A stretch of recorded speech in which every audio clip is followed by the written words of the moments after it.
During scope planning, in addition to the scope management plan, several important documents are created which feed into other knowledge areas and stages of the project.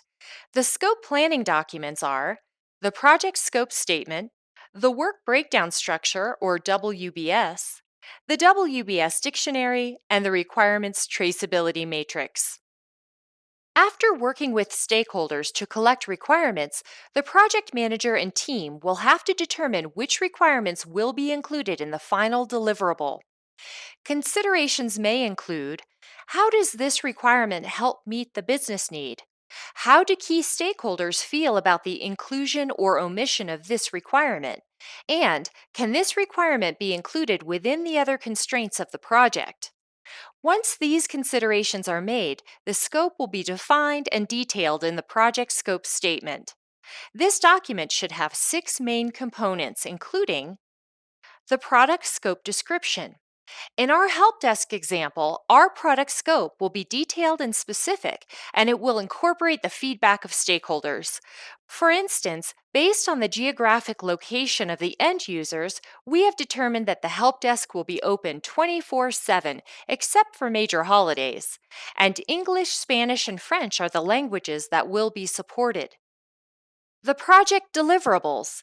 The deliverables include everything that will be transferred from the performing organization over to the customer at the completion of the project.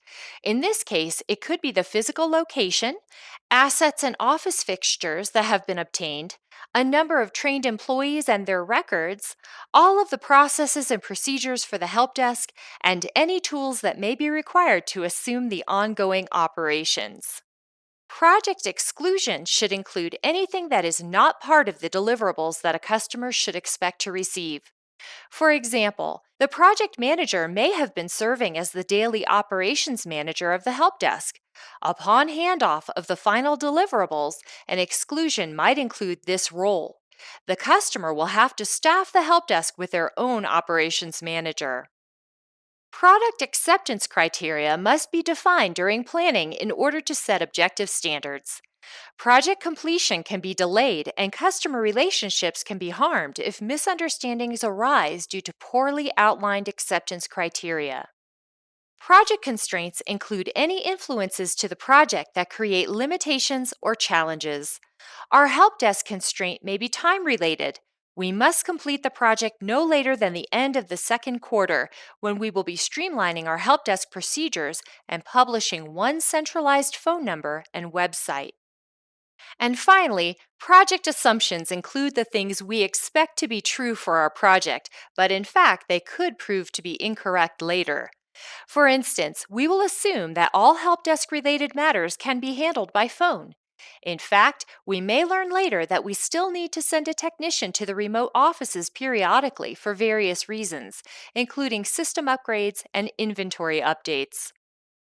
The Work Breakdown Structure, or WBS, is a very important document created during scope planning. From our project scope statement, we know what the overall project requirements are. However, we might also be overwhelmed by the big picture. We will create a work breakdown structure, allowing us to decompose the work into manageable work packages. When we look at a work package such as training manual creation and floor plan design, these are going to be much easier to tackle. Also, the WBS is going to serve as a useful input to estimating the budget and the schedule, because a work package can be estimated much more easily than an entire project.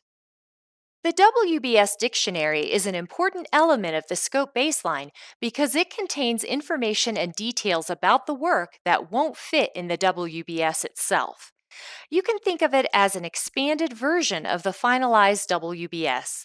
It consists of a set of forms with details about each element in the WBS. Taken together, the forms in the WBS dictionary describe all the required work.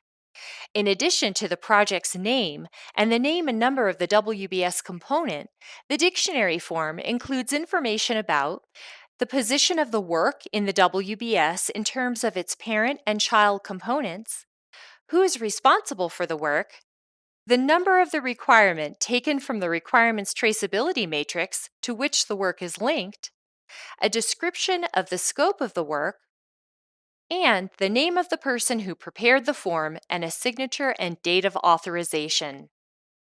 As well as being measurable and testable, a requirement must be traceable, forward and back. You must be able to track it as work proceeds so you know when it has been met. A requirements traceability matrix makes this possible.